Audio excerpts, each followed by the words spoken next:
بالله من الشيطان الرجيم. بسم الله الرحمن الرحيم. لا حول ولا قوة إلا بالله العلي العظيم. حسبنا الله ونعم الوكيل، نعم المولى ونعم النصير. الحمد لله رب العالمين، والعاقبة لأهل التقوى واليقين، والصلاة والسلام على سيد الأنبياء والمرسلين أبي القاسم محمد وعلى آله الطيبين الطاهرين المعصومين، لا سيما بقية الله المنتظر الحجة الثاني عشر، روحي وأرواح العالم لتراب مقدمه الفداء، ولعنة الدائمة الباقية على أعدائهم أجمعين. رب اشرح لي صدري ويسر لي أمري واحلل عقدة من لساني يفقهوا قولي. أما بعد، فقد قال رسول الله صلى الله عليه وآله وسلم لإمام الحسين: إن الله شاء أن يراك قتيلا.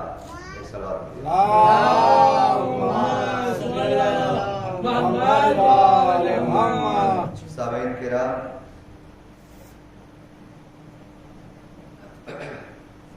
بہت مختصر وقت میں لیکن چاہتا ہوں کہ توجہ رہے آپ حضرات کی میری طرف. انسان کی زندگی میں دنیا اور آخرت دونوں کے لیے ایک بات بہت ضروری ہے کہ صحیح وقت پر صحیح فیصلہ کیا جائے. اکثر ایسا ہوتا ہے کہ صحیح فیصلہ تو ہے، صحیح وقت نہیں ہے.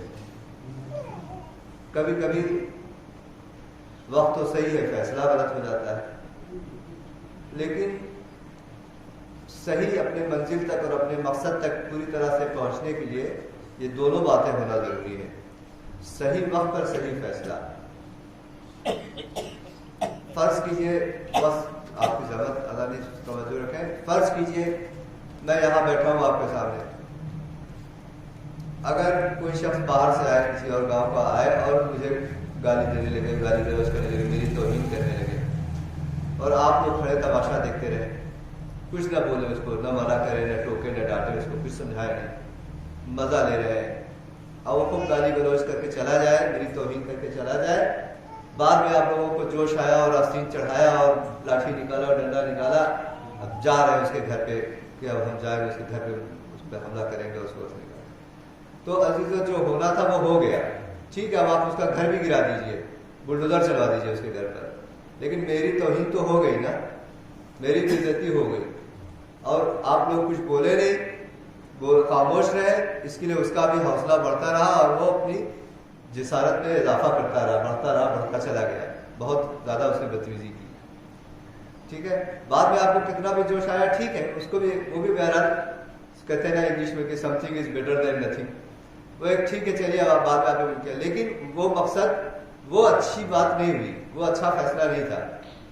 صحیح فیصلہ تھا اس کو روکنا ٹوکنا، لیکن صحیح وقت پر نہیں ہوا. جس وقت وہ آیا تھا، بدتمیزی کرنے لگا تھا، ٹوکنے لگا تھا، اسی وقت اگر اس کو ٹوک دیا جاتا، کیا بک رہے ہو، کس سے بات کر رہے ہو، کون ہے یہ، ہمارے مولانا ہے، عالم دین ہے، ہمارے گاؤں کے ہیں، ہمارے وطن کے ہیں، ہمارے رشتے دار ہیں، تم کیوں بدتمیزی کر رہے ہو. فوراً وہی اپنے ٹھنڈا ہو جاتا، اپنے اوقات پر آ جاتا، بدتمیزی نہیں کرتا. یہ تو عزیزو واقعہ کربلا میں بھی کچھ اسی طرح سے ہوا. واقعہ کربلا میں اگر امام حسین کے ساتھ اس وقت مومنین جو تھے وہاں پر مسلمان، وہ صحیح وقت پر اگر ساتھ دیا ہوتا تو یزیدی لشکر کی اتنی جرأت نہیں تھی کہ وہ اتنا ظلم و ستم کرتا. آئے بعد میں، لیکن بعد میں آنے سے وہی کیا ہے، اپنے آپ بولتے نا کہ اب پچھتائے کا ہو جب چڑیا چگ گئی کھیت. واقعہ کربلا کے بعد حدوداً تقریباً 10,000 جو لوگ شہید ہوئے ہیں، ان کا بھی مرتبہ بلند ہے. میں یہ نہیں کہہ رہا ہوں شہادت کا مرتبہ، کوئی آج بھی زمانے میں شہید ہو جائے تو شہادت کا مرتبہ بہت بلند ہے. جو 10,000 لوگ شہید ہوئے، 4,000 تقریباً توابین لوگ جو سورت ابن خزائی اس کے بعد جو ہے جناب لشکر کے جو انہوں نے قیام کیا، جناب مختار نے جو قیام کیا اس کے لشکر میں، کل ملا کر کے تقریباً 10,000 لوگ شہید ہوئے. لیکن کہاں ان 10,000 کا مرتبہ اور کہاں وہ جو 72 شہداء جو کربلا میں موجود تھے ان کا مرتبہ. دونوں شہید ہیں لیکن دونوں کے مرتبے میں زمین اور آسمان کا فرق ہے. جو مرتبہ کربلا کے 72 شہداء کا ہے اس مرتبے پر یہ شہداء نہیں پا سکتے. کیوں؟ وجہ وہی جو میں نے آپ کے سامنے بتایا کہ صحیح وقت پر صحیح فیصلہ نہیں کیا. اگر صحیح وقت پر کچھ لوگ آ گئے ہوتے، اگر اس وقت ساتھ دیا ہوتا، 4,000 5,000 10,000 جو بعد میں شہید ہوئے وہی لوگ اگر آ گئے ہوتے تو اتنی مجال نہیں تھی لشکر یزیدی کی ظلم کرنے کی. ایک سوال دے دیجیے آپ.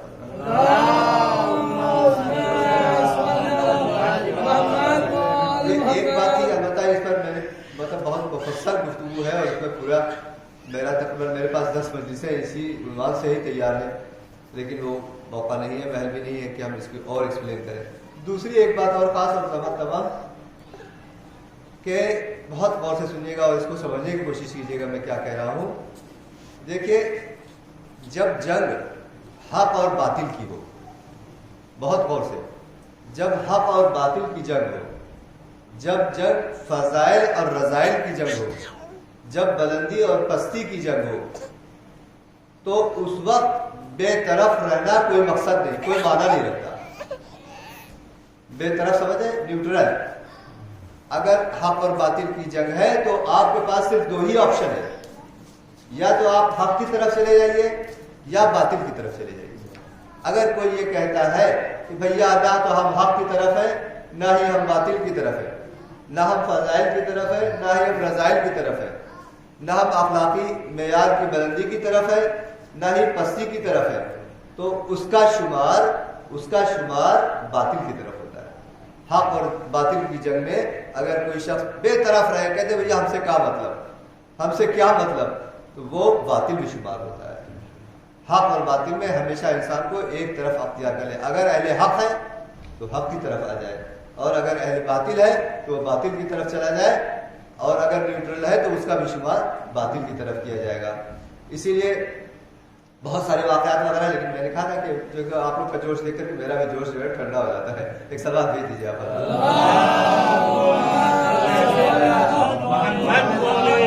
بہت سارے لوگ آئے امام حسین کو سمجھانے کے لیے، بڑے بڑی ہستیاں آئی کہ مولا مت جائیے، مولا مت جائیے. یہ امام نے سمجھایا ہے کہ دیکھو یہ حق اور باطل کی جگہ ہے، یہ فضائل اور رذائل کی جگہ ہے، یہ اللہ کی مرضی کی بات ہے. ہم کوئی دنیا فتح نہیں کرنے نکلے ہیں، ہم سکندر اعظم کی طرح اور چنگیز خان کی طرح سے یا اس طرح نہیں.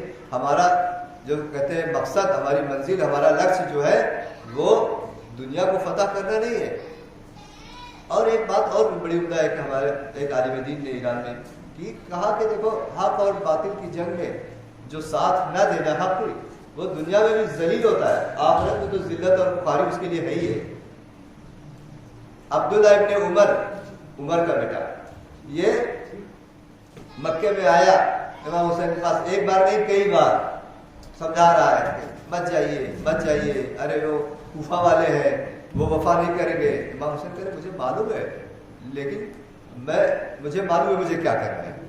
ہاں رضا، بار بار امام حسین نے مکے میں بھی ہر جگہ پر یہ کہا رضا اللہ رضا نہ اہل بیت، اللہ کی رضایت ہم اہل بیت کی رضایت. ہمارا مقصد رضایت خدا کو جلب کرنا ہے، رضایت خدا کو حاصل کرنا ہے.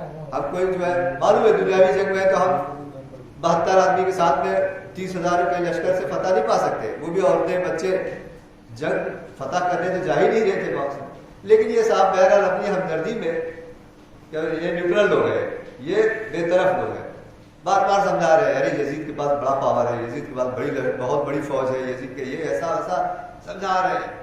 امام حسین نے کہا دیکھو نہیں، سمجھنے کی کوشش کرو میں کیا کہہ رہا ہوں، تم الگ، تمہاری بات بھی صحیح ہے، بہت بہت شکریہ آپ کی ہمدردی کا.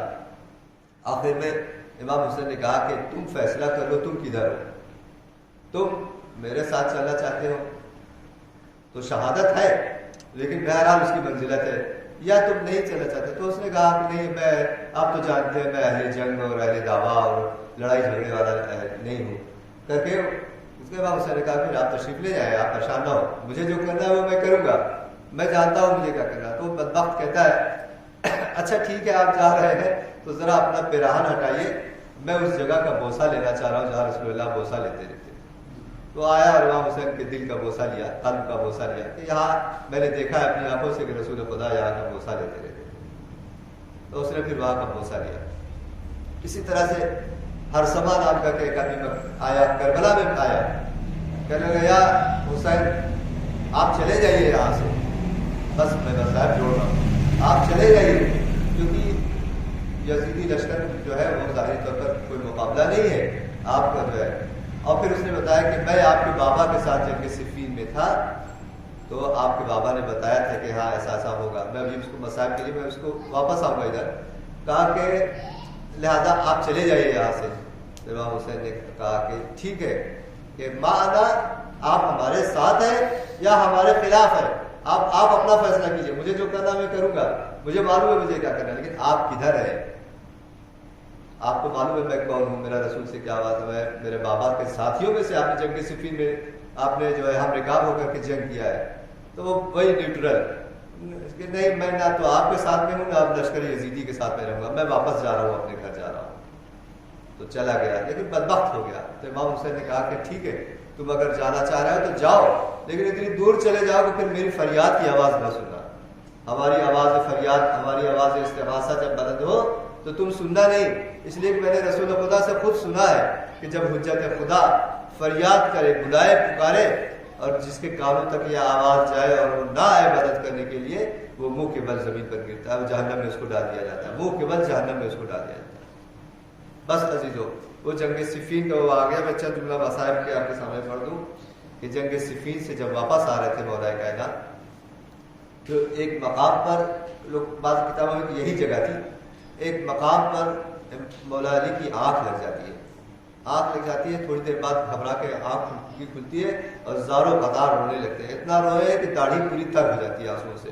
لوگوں نے کہا کہ مولا کیا بات ہے، کیوں رو رہے ہیں آپ؟ تو کہا میری ابھی ابھی آنکھ لگی تھی کہ میں نے دیکھا ایک خون کا سمندر ہے، ایک خون کا سمندر ہے، اس میں میرا بیٹا حسین غرق ہو رہا ہے اور ہاتھوں کو باہر کیے ہوئے خون کے سمندر سے فریاد کر رہا ہے کہ ہے کوئی میری مدد کرنے کے لیے، ہر من ناصر ینصرنا، ہر من مغیث یغیثنا، لیکن کوئی نہیں ہے جو میرے بیٹے کی مدد کرے۔ بس یہ منظر دیکھ کر کے میری آنکھ کھل گئی اور یہ عالم ہے میرا۔ پھر بتایا کہ ایک ایسا وقت آئے گا کہ کربلا کی سرزمین پر میرا بیٹا فریاد کر رہا ہوگا، لیکن تھوڑے سے جو لوگ ہوں گے وہ شہید ہو چکے ہوں گے۔ ہاں عزیزو، دو خون میں نے عرض کیا اپنی خدمت میں کہ دو خون کو امام حسین نے زمین پر نہیں گرنے دیا۔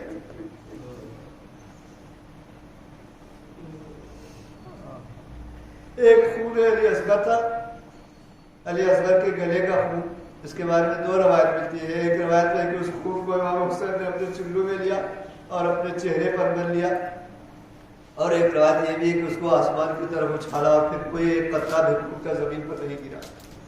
اس خون کے جو میں نے بتایا کہ علی اصغر کی شہادت کے بعد امام حسین نے ہم شیعوں کو یاد کیا کہ اے ہمارے شیعہ، کاش تم کربلا کے میدان میں ہوتے تو دیکھتے کہ میرا چھوٹا بیٹا علی اصغر کس طرح سے ترزی کر رہا تھا، کس طرح سے پانی مانگ رہا تھا۔ ارے مکہ اور مدینہ کے پہاڑ اپنی جگہ پہ تھرا گئے۔ اور دوسرا خون جو امام حسین کے دل کا خون تھا، جہاں پر اس نے بوسہ لیا تھا، اس پر امام حسین جب جنگ کرتے کرتے بلند آواز میں لا حول ولا قوت الا باللہ بلند آواز میں پڑھتے جا رہے تھے، لا حول ولا قوت الا باللہ۔ یہ کیوں بلند آواز میں پڑھ رہے تھے؟ تاکہ خیمے میں جو ہے زینب اور کلثوم اور سکینہ اور رقیہ اور فاطمہ، ان کو ایک ڈھارس رہے کہ ہاں ہمارا آقا بھی زندہ ہے، ہمارا بابا بھی زندہ ہے، ہمارا بھیا بھی زندہ ہے۔ اس لیے مولا بلند آواز میں لا حول ولا قوت الا باللہ۔ پھر اس کے بعد ایک پتھر ایسا پڑا امام حسین کی پیشانی پر کہ پیشانی کی ہڈی ٹوٹ جاتی ہے، خون کا فوارہ نکلتا ہے۔ امام حسین ابھی کرتے کو اٹھانا چاہتے ہیں کہ اس خون کو پوچھے کہ اتنے میں ایک تیر گلے پر لگا، اس تیر کو امام حسین نے نکالا۔ اس کے بعد کرتے کو پیراہن کو اٹھا کر کے پیشانی سے جو خون بہت تیزی سے نکل رہا تھا، فوارے کی طرح سے نکل رہا تھا، اس کو خون کو جب صاف کرنے لگے تو حرملہ نے ایک ایسا تیر مارا کہ وہ خود مرہون کہتا ہے جناب مختار کے سامنے کہ میں نے ایسا تیر مارا حسین کو کہ وہ جو تیر جو دل پر لگا وہ پھر سینے کے سامنے سے وہ تیر نہیں نکل پایا بلکہ کمر سے امام حسین نے اس کو کھینچ کر کے باہر نکالا. بہرحال اس دل کے خون کو امام حسین نے اپنے ہاتھوں میں لیا اور کہا بار الہ تیرے رسول کے نواسے کے ساتھ میں ایسا برتاؤ کیا جاتا ہے. اور پھر اس خون کو اپنے چہرے پر مل لیا. کہا میں اسی خون کے ساتھ میں روز محشر حاضر ہوں گا. حاضر ہو. آپ کو معلوم ہے نا جیسے ہی اول محرم شروع ہوتی ہے سب سے پہلا آزادار پروردگار عالم ہے امام حسین کا خون بھرا ہوا کرتا عرش الہی پر ٹنگوا دیتا ہے. خود اللہ مصائب پڑھتا ہے اور فرشتے گریا کرتے ہیں. بہرحال چند جملے مصائب کے اسے پڑھے لے جاتے ہیں عزیزوں. جب امام حسین شہید ہو گئے ابھی جب گھوڑے سے آئے ابھی تھوڑی سی جان بچی تھی تو بہت سارے لشکر والوں نے کہا کہ امام حسین مر گئے امام حسین مر گئے. تو شبر بے حیا کہتا ہے کہ نہیں ابھی میں پتہ لگا لیتا ہوں کہ امام حسین زندہ ہے کہ مر چکے ہیں. اس نے کہا گھوڑوں کا رخ خیموں کی طرف کرو. جیسے ہی امام حسین کو محسوس ہوا کہ گھوڑے کا رخ خیموں کی طرف ہوا ہے کوڑیوں کے بل بلند ہوتے ہیں کہتے ہیں اگر تمہارے اندر ایمان نہیں بچائے دین نہیں بچائے تو کم سے کم عرب کی غیرت کا تو خیال رکھو. پہلے میرا قتل کرو اس کے بعد خیموں کو لوٹو.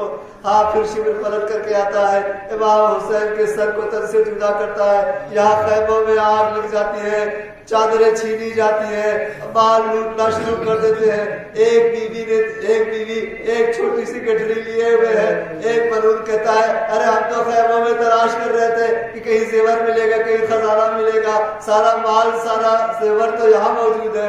جناب میرا ماں پیچھے ہٹتی ہے اور کہتی میرے قریب نہ آؤ مجھے ہاتھ نہ لگاؤ. لیکن جب یہ ملون آگے بڑھتا رہتا ہے تو جناب میرے باپ نے اس گٹھڑی کو پھینک دیا. جب اس گٹھڑی کو اس ملون نے کھولا تو دیکھا کہ دو چھوٹے چھوٹے کرتے ہیں. جناب میرے باپ نے کہا ارے یہ میرے بیٹے علی اصغر کے دو کرتے ہیں جس کو میں نے نشانی کے طور پر رکھ لیا تھا. بس عزیزوں اس کے بعد جب ان کو اسیر کیا گیا ان شقی القلب لوگوں نے اس لشکر کو سرا کے لشکر کو اسی طرف سے لے کے گئے جہاں شہداء کی لاشیں پڑی ہوئی تھی. ہاں جب لاش امام حسین پر نظر پڑی ہے جناب زینب کی تو وہی ماتم شروع ہو جاتا ہے. واہ حسینہ واہ مظلومہ واہ قتلہ. اس کے بعد جب لوگوں نے روکنے کی کوشش کی جب جناب زینب اور کلثوم کا گریا اور نوحہ نہیں رکا تو شبر کو جا کر کے لے کر آئے. شبر نے پہلے تو تعزیانے مارنا شروع کیے تعزیانے مارتا رہا. اس پر سے بھی جب نوحہ نہیں رکا تو اس نے ہاتھوں کو پس پشت باندھ دیا. اور اس کے بعد اسی لیے امام زمانہ نے آواز دی اپنے زبانت ناہیہ میں سلام ہو میرے ان جداؤں پر جن کے ہاتھ پسے پشت بندھے ہوئے تھے. سلام ہو میرے جد کے اس سوکھے ہوئے گلے پر. سلام ہو میرے جد کے اس سوکھی ہوئی رگوں پر. واہ حسینہ واہ مظلومہ سایعالم الذین ظلموا ایام القلب. بار الہ کے اس ٹوٹی پھوٹی مجلس کو قبول کر تمام حاضرین اور سامعین پر اپنی رحمت نازل فرما. جو بیمار ان کو شفائے کامل عطا فرما. امام زمانہ ہم سب سے راضی خوش ہوں. ماتم حسین